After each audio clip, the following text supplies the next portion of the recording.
Во Охридско и Преспанско пред Илинденското востание, за време на истото и по него, имало голем број на војводи, кои пожртвувано се вклучиле во ослободителниот процес. Охридскиот револуционерен округ влегува во редот на најорганизираните окрузи на Битолскиот окружен комитет, во кој револуционерната работа е започната релативно рано, после формирањето на Македонската револуционерна организација во 1893, што значи тамо веќе основите се поставени во 1894 година, до 96 година има значајни резултати, но она е сепак се уште учителска и еснавска револуционерна структура и повеќе градска по своите основи, што значи заостанува Охридското село за тоа. Меѓутоа, 1896 година, после посветувањето на Христо Узунов и на други, како што е Смиле Војданов, бидејќи се тие врсници и заедно училе, заедно влегуваат во организацијата, за 2 години веќе е воспоставена целокупната мрежа во Охридскиот реон.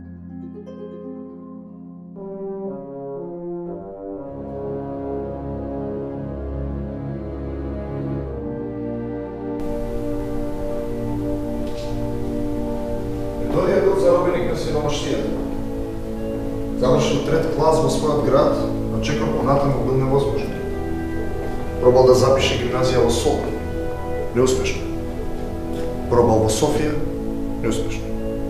Се обидел и во Кюстендил, Самоков. Се било исто. Веќе дошол во ситуација да гладува и да премрува, така да се каже, за да во еден момент некој негов земјак од Пловдив го повикува да работи како работник во кожарската негова работилница. Се закрепил, така да се каже, во една екзистенцијална смисла, си го почувствувал телото и животот, меѓутоа неговото срце и неговата идеја била поврзана апсолутно со Македонија. Во 1896 година се вратил во Охрид, каде што станал учител во основното училиште Свети Кирил и Методи заедно со Христо Узунов. Меѓутоа, 2 години после тоа се јавува едно лице кое што почнува да им штрчи на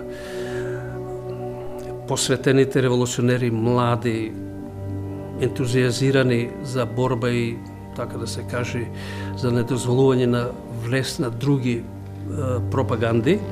Станува збор за личноста на Димитар Грданов, кој што инаку е припадник на грчката патриаршија, меѓутоа во еден момент е купен од српската пропаганда и се готвел да отвори српско училиште и да ја донеси во Охрид и во Струга српската пропаганда на тој начин, да ја легитимира, легализира, така да се каже.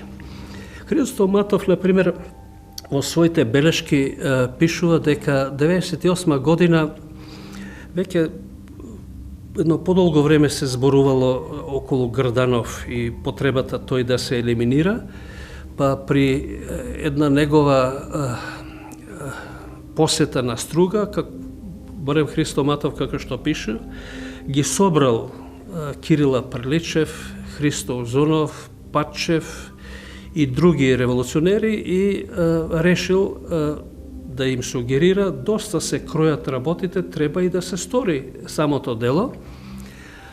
За тоа кој да го направи делото, влечеле ждрепка.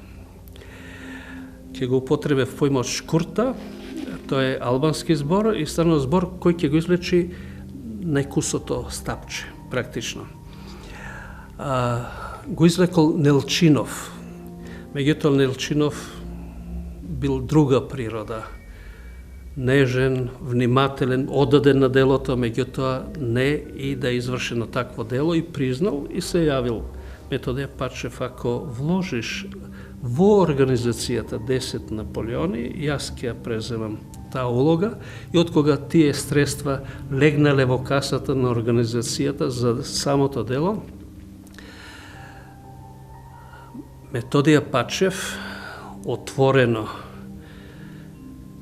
во сред бел ден, во сред Охрид, отишол и го застрелал Димитра Грданова.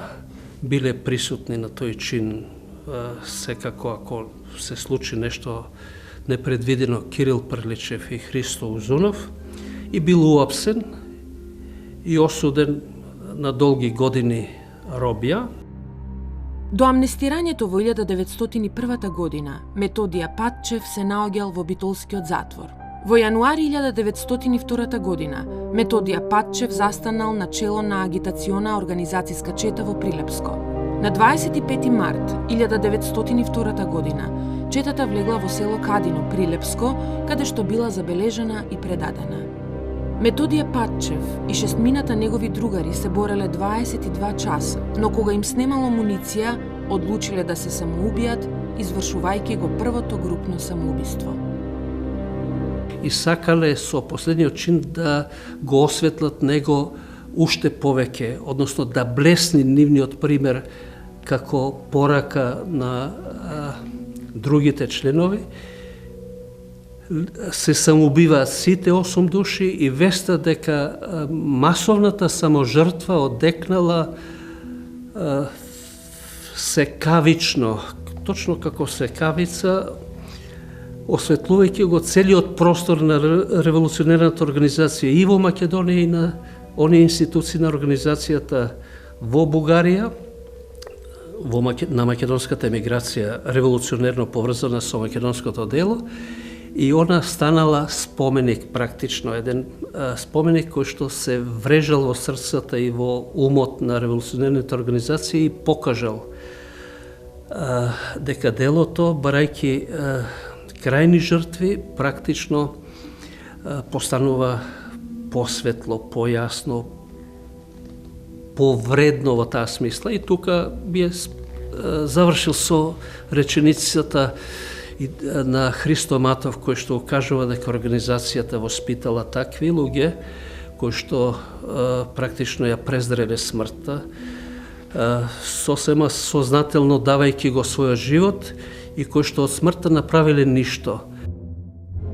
Во писмата и исповеди на еден четник 1902 година, Христо Силјанов ги пренесол своите емоции и мисли откако дознал за самоубиството на Методија Пачев и неговите четници.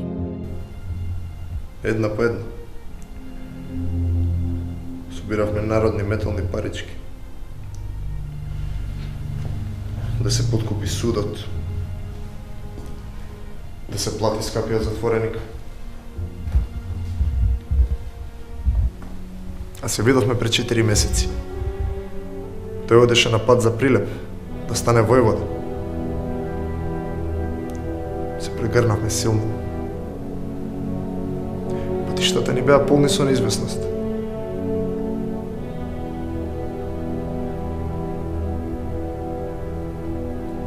Овој човек на посебен начин ги комбинираше кроткоста и моќта на духот.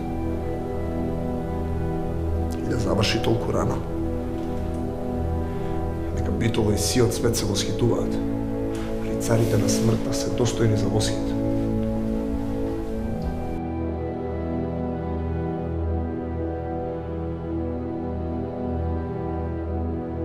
Двете песни за Пачев и за Узунов и двете судбини, мислам дека влегуваат исто така во еден процес во кој што се враќам на самотијата и на Ками, осамениот човек во светската историја мисли дека со тој чин колективно ослободува некого.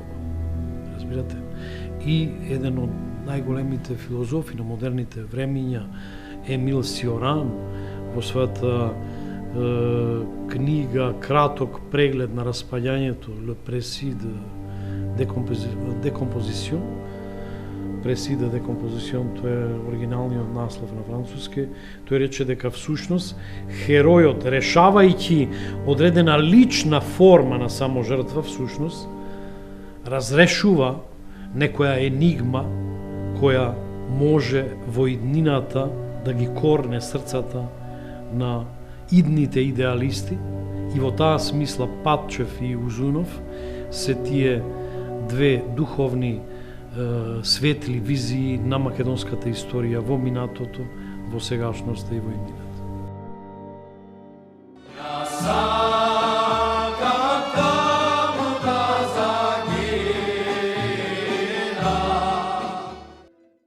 Целосната физиономија на Христо Узунов, неговата национална, идеолошка, културолошка карактеристика, влијаеле неколку фактори. Пред сето е Охридската градска средина од каде што потекнува, понатаму неговото семејство. Тој е дете на учител од времето на преродбата, познатиот Димитар Узунов, кој што и пишувал учебници на македонско наречје. Тоа го наоѓаме во документите тој израз. Близок роднина му е Григор Парличев, кој што исто соработува со неговиот татко Димитар Узунов и добар дел од природбата во Охридскиот крај ја водат тие двајца. Неговата мајка Анастасија Узунова по потекло била ќерка на Георги Чакаров и била прва братучетка на Христо и Милан Матови. Таа останала вдовица на 25 годишна возраст и ги растела децата сама. Има дадено клетва пред организацијата како член на самата организација. На тој начин и неговата куќа е собиралиште не само на револуционери, туку и магазин на оружје, кој што можне совесно, внимателно и грижливо го чувала и неговата мајка. Затоа особено пишува неговиот брат Ангел Узунов. Основното училиште го завршил во Охрид, а учебната 1894-1895 година учел во Солунската бугарска машка гимназија. Таму бил привлечен кон ВМРО од Даме Груев и бил искапен во револуционерниот котел, давајќи ја револуционерната заклетва проследена со бакнување на камата и револверот. Христо Узунов е поставен како главен практично над четите во Охридско. Тој до тогаш игра голема улога во воспоставувањето на мрежата и во инспекцијата на четите, уште пред самото востание, и неговата подвижност, така да се каже, на теренот му овозможува да запознае голем број на луѓе. Самиот е впечатлив како појава, внушителен е во своите говори и во мотивирањето на селаните и на младите луѓе за учество во револуцијата, бидејќи станува збор за една личност која што е многу честна, личност која што е предана со идеали на револуционерното дело, а тоа зрачело практично од неговата личност. Христо ги обиколуваше селата, користејќи ја за тие своји патувања својата нова должност како инспектор при спроведувањето на испитите во училиштата.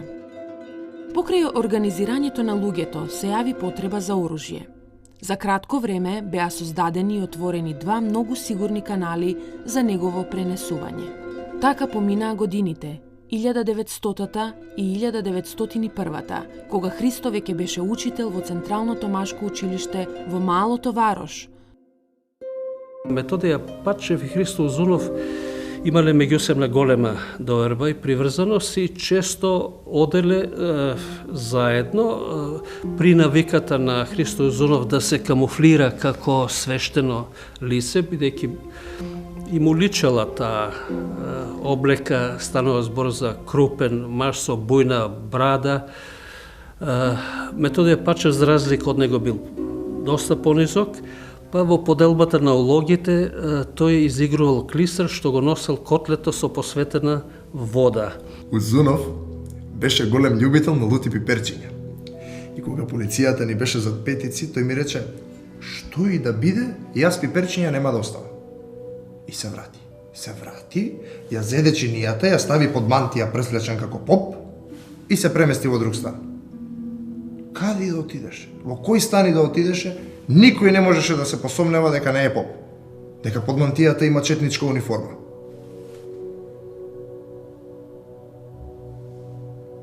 Добар човек. Не само преданост, туку храброст, честност, строгост, но и правичност секогаш биле познати на во широки кругови и секаде бил приман со задоволство и околу присуството во било кое место представувало повод на собирање, на народно широко собирање, каде што пак покрај другото Христо Узунов бил даровит говорник, секогаш им говорил за идеалите на самото револуционерно дело, пленувајќи ги, така да се каже, душите и срцата на присутните. На 24 април 1905 година Христо Узунов заминал од Крушево за Кичевско, придружуван од страна на 14 соработници, добро вооружени четници и 2 војводи, со цел да го исполнат решението за екзекуција на 15 ренегати во една ноќ. Неговата револуционерна и животна врвица завршува во Цер и во драмата во април месец 1905 година, после една поширока обиколка на Крушевско, Демирхисарско, Крушевско, со низа индикатори дека е извршено предавство. Веќе се решиле да го извршат чинот на себежртвување масовно, се наредиле еден спроти друг во редица, самиот Христо Узунов бил на средината и еден во друг ги впериле револверите или во срцето, или во челото и го испукале последниот куршум, со тоа што Христо Матов последен бил устрелан и на тој начин целата чета практично го поднела она што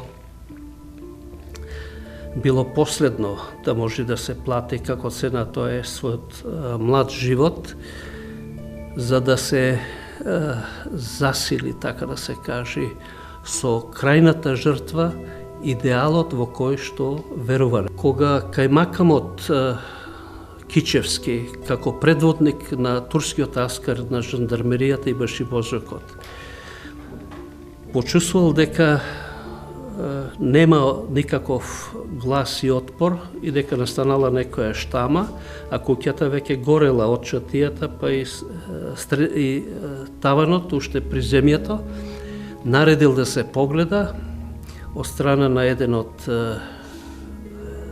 турските војници, кој што вџашен од тоа што го видел, соопштил, ја разбиле вратата и од кога ги видел, ги построил своите војници, им одржал говор, им кажал дека ние мислевме дека се бориме со бандити, а ние се бориме со револуционери кои што се борат за слобода на својата земја и тоа е пример како треба да се борат практично сите што ја сака слободата, правдата и слично. Наредил свечени плотуни кои што биле испалени и наредил турското знаме да бил кренат јарбол и според податоците тоа знаме се вело до 1912 година. Така што од една страна можеме да го профилираме како идејник и масовник, од друга страна Христо Узунов е аскет. Контрадикторно, меѓутоа, за успех на една револуционерна дејност е токму тоа. Дури и современикот, и италијански дипломатски представник во Охридскиот крај Еторе Лоди, кој што поприлично ја следи активноста на Христо Узунов, е оној кој што на вистина ни соопштува во кој домен е присутна таа контрадикторност во карактерните црти на кај Христо Узунов, кој што во еден период е толку многу посветен и дава кон организацијата, но во еден момент е толку суров кон самиот себе си, па и следен од своите соборци 11 млади луѓе кои што Еторе Лоде ги гледа со отворени рани и го гледа војводата со се уште свежа крв на неговото чело, тоа е црта на човек кој што до максимум верувал во револуционерната идеологија. Христо Узунов за збогум напишал писма, едно до својата мајка и друго до своите браќа во борбата. Тие писма се најголем споменик на патриотизмот и благородството на Христо Узунов. Христо Узунов е личност која што до крај се има вложено во делото.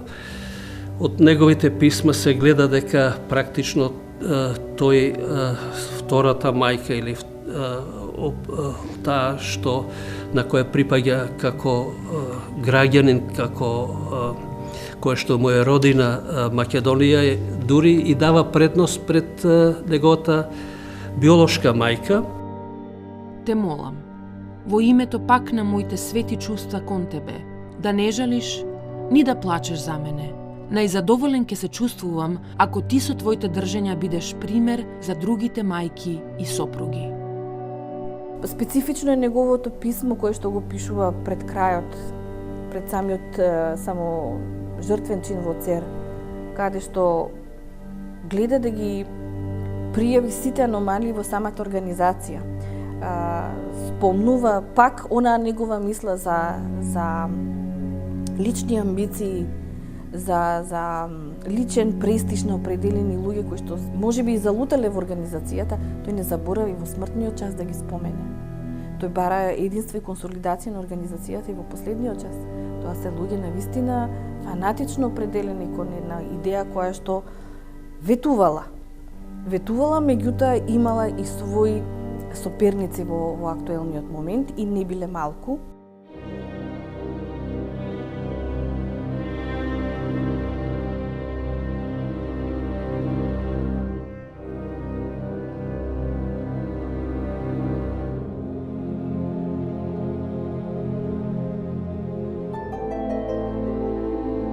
Човек од Охридскиот крај. За него дознаваме од запишаните мемуари на професорот Милетич. Тој некаде во 1904 година добар дел од војводскиот кадар кој што се нашол во Софија се состанал со нив и запишувал кој што како доживеал, па од тука и спомените на Смиле Војданов, на Дејан Димитров од Охридскиот крај, Никола Елшанин исто од Охридскиот крај. Го дознаваме прво како четник за време на нелегалната дејност на Никола Петров Русински, кој што тој ги поставува основите на револуционерната нелегална дејност во тој крај. И мислам дека поставил солидна основа да истото го продолжи Христо Узунов. Така што Смиле Војданов ќе биде еден од војводите на охридските револуционерни реони кои што биле создадени пред востанието. За време на Илинденското востание, Смиле Војданов се борел со четата на Дејан Димитров во реонот на Горна Дебарца. По задушувањето на Илинденското востание, дел од четата на војводата Смиле Војданов се демобилизирала, а со останатите востаници кон крајот на 1903 година тој се повлекол во Бугарија. Бара спас во слободната територија во Бугарија. Меѓутоа, природно надарен, имал некоја наобразба и важел во своето место како учител, меѓутоа во секој случај се определува да замине од Балканскиот полуостров и заминува во Соединетите Американски држави. Меѓутоа соработува со оние луѓе кои што многу се поблиски до она македонистичка опција, па и еден од основачите на Македонскиот независен сојуз. Комитетот развил забрзана дејност и во 1931 година бил свикан основачки конгрес, на кој биле поставени основите на Македонскиот народен емигрантски сојуз во Америка. Бил прифатен устав, бил избран ЦК на чело со Смиле Војданов. Цел на МНС била борбата за обединета и независна Македонија, која би влегла како самостојна единица во Балканската федерација.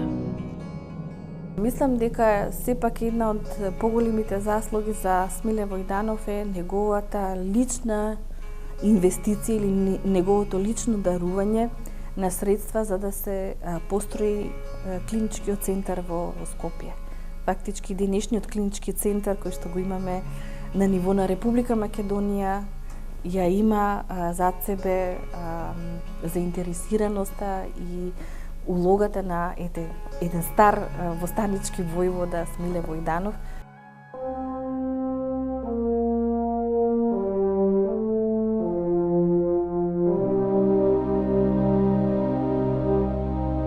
А во самото Илинденско остание како мощни значајни личности се Спиро Олчев од село Драмени, кој што бил задолжен за реонот на Горна Преспа кој ги опфаќа селата Царев двор, Драмени, па се до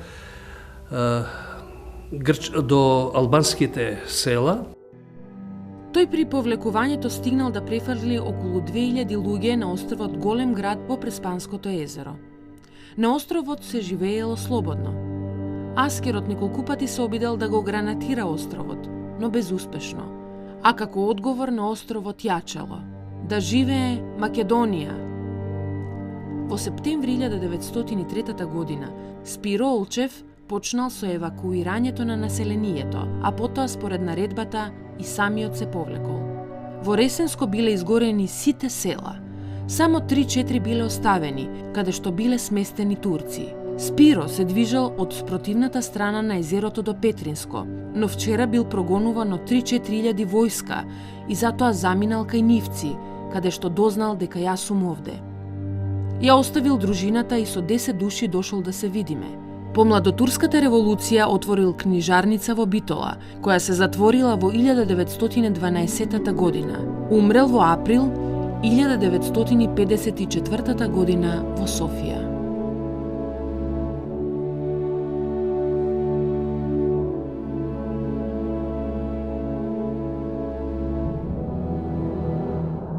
По потекло од село Рудари, Калитеја сега по грчки, кое што е печалбарско семејство во Варна и кое што укажува дека уште во Варна почнале да се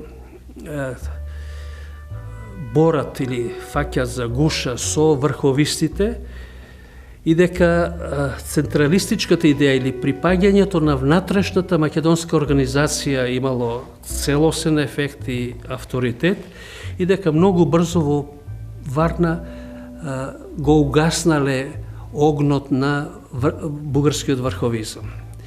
Доаѓа во Македонија, поставен како војвода, бидејќи уште во Бугарија е обучуван во така наречените стрелачки дружини што ги формира Борис Сарафов и вежба гаѓање, одење по строи и слично, се додека 902 година не се растурени тие здруженија по инсистирање на рускиот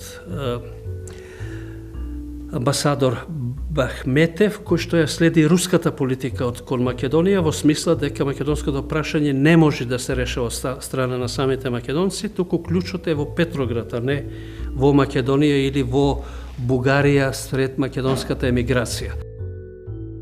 Кога го затворија Сарафов и кога го растурија стрелачкото друштво, јас си го работев занаетот, но едновремено и со голема ревност учествував во македонското друштво, држев предавања и имав наум и јас да се вратам во Македонија. Откако падна Сарафов, јас во Варна против врховистите се борев со најголем бес. Имавме работа со револвери и ками и со скршени стакла. Ангел Андреев, како подготвен во таа насока, станува војвода за долнопреспанските села. Неговите активности во прво време се против турските села и против гарнизонот во село Папли. Преспанско сега во Егејска Македонија или во Грција, на 4 километри најмногу од моето родно село. Имат тука, ако немаат успех да го совладат гарнизонот кој што имал 100 души на почетокот, а после етен паша од Лерин доаѓа со 5 до 6 илјади војска, а тоа барем тие чети не претрпеле неуспех. Или, како што рекол Христо Матов, што е филозофијата на востанието во Македонија? Не да ја победиме Турција, туку Турција да не може нас да не победи, бидејќи е јасно дека не може да ја победат. Имено Ангел Андреев е пример во кој се покажува дека неговата чета не е победена, иако имала голем број на судари со турска жандармерија, со турски аскер, со турски потери и така натаму. Тој успева да ја одржи ова чета се до крајот на востанието.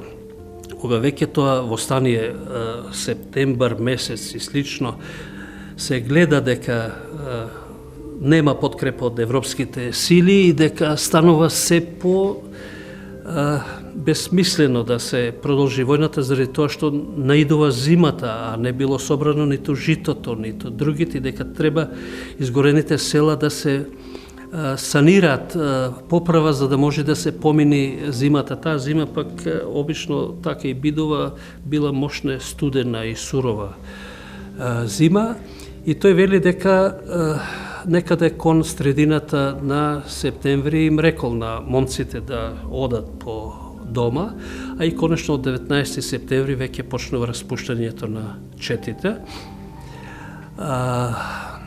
Тој заедно со еден свој четник тргнува надолу према Грција и поминувајќи ја турско-грчката граница веднаш уапсен во Трикала, таму е уапсен и е притискан дека војувал против грците, поповите, учителите и така натаму, и дека добил наредба од Бугарија во таа смисла и дека е на некој начин наемник на Бугарија. Не ми верува дека сум македонец. Ти си од Бугарија, ми велеа. Јас им реков, имам жена, деца, па нека проверат. Тие пак, не, лажиш. Вие не се борите за слобода. Вие убивате грчки учители, се борите против еленизмот, убивате попови. Говорив дека убиваме само шпиони во името на револуцијата и ништо друго. Не ми поверува и ме пикнаа во затвор.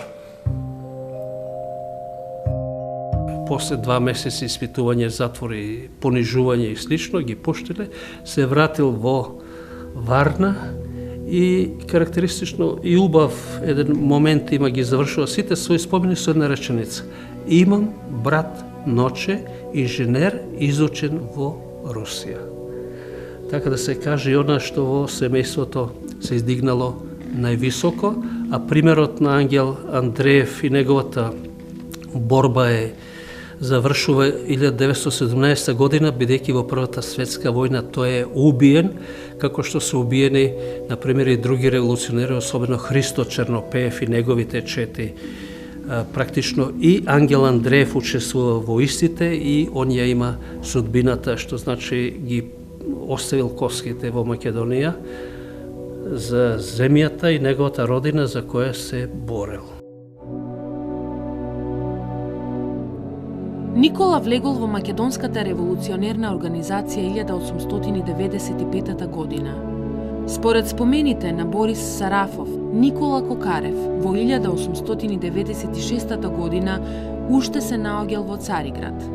Борис Сарафов го споменал Никола Кокарев во врска со посетата од бугарскиот кнез Фердинанд на Цариград, кога емигрантите одлучиле да поднесат молба до кнезот со дрска содржина, а имено да ги застапи правата на поробеното население во Македонија. Таа молба ја поднесол Кокарев и оттогаш почнале да го бараат за да го уапсат.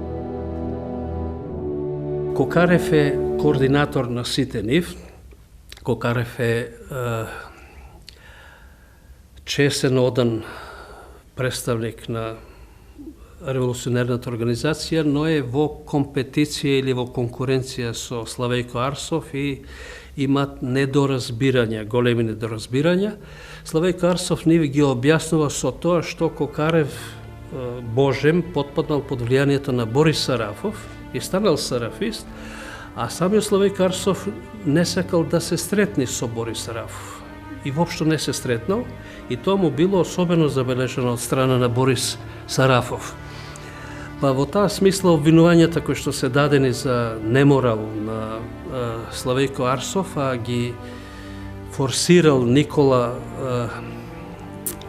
Кокарев, Арсов ги оценува како оружје наменето за противникот во меѓусебните работи. Во секој случај, таа нивна кавга придонесува Славејко да остане во Ресенско и Горна Преспа, а овој да биде распореден во Долна Преспа, што значи да не се пречат во својата револуционерна акција. Во август 1903 година на Дупенската планина бил ранет. За да не падне жив во рацете на Аскерот, Кокарев се самоубил.